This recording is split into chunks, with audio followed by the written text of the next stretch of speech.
我哋一家有北上玩啊，仲有一個目的就係帶 Mila 包去愛康健洗牙。見到響隔離啦酒店左手邊走到啦，超容易就揾到。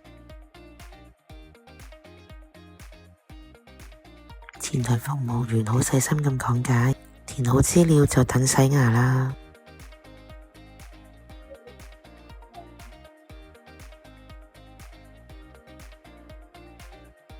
背着去完几个小时就晕了。